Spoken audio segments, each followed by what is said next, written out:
Hey guys, Greg from Fat Talk here. I originally was going to make this video because my coworker and I just finished fixing this truck, and it was a very unique little problem, and I thought the solution was cool, but I got thinking about it, and I wanted to make a video about something else that this truck made me think about. As mechanics, as technicians, we are often limited on the information we receive. So even in my automotive days, I remember you would get a customer complaint or a concern, and it would be very limited in the information that you were given. The same is true with these vehicles, these fire apparatuses, because there are multiple crews that use them, and sometimes the information is not always there that we need. So sometimes we have to look for it ourselves. And this truck was a good example of that. So the initial cause of this truck, or the initial complaint, was that the vehicle would shut off randomly while driving and wouldn't restart. Wait a few minutes, it would restart. And what I mean by that is it wouldn't crank, it wouldn't do anything. So it was easy enough to go out in this truck, jump in it, drive down the road. Oh, yep, it shuts down. Then get it back to the shop and try to figure it out from there. But sometimes it's important to go the extra step and look around when the problem happens. So first of all, you're verifying that the problem is certainly a problem, because sometimes, as we all know, we could be chasing issues that are so intermittent that it is just impossible, or it wouldn't be feasible to spend so much time looking for. But it was important for me as I drove this truck back to the shop, when it shut down, okay, there's the initial concern, the truck is shutting off.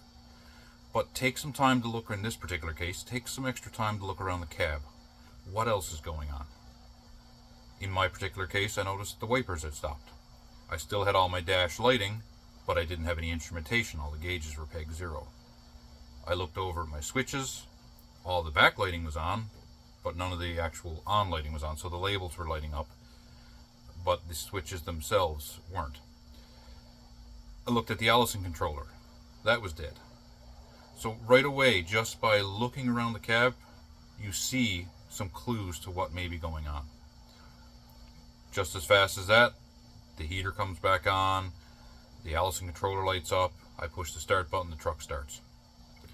Carry on again, drive down the road, it happens again, truck just shuts off. So again, I'm looking around, all the same symptoms. Heater shuts off, I have no instrumentation, I do have backlighting. This time I pull the truck over and I try to start it. The starter switch is dead as a doornail. All of a sudden, the heater comes back on, the instrumentation lights back up, and now the truck starts fine. So it's easy enough to jump aboard of a truck and verify, yep, that concern is there. And I could have easily just took that back to the shop and said, yeah, it shuts off randomly when driving. Well, let's see where we're going to start from here.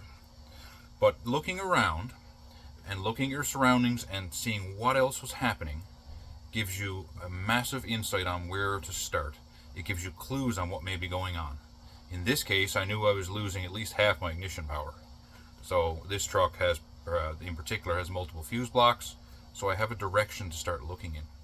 By noticing the Allison controller was powered down, I know that whatever's feeding that is probably going to be the same problem that's shutting down my engine.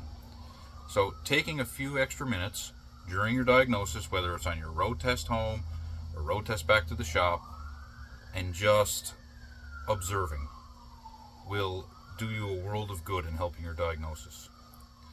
I used to be a truck driver one time, and I did go to school for that. And I remember very clearly the words that my instructor said to me when he was teaching us backing up the larger trailers. And he said 90% of going backwards is going forward. And at first I was like, what are you talking about? But it made sense.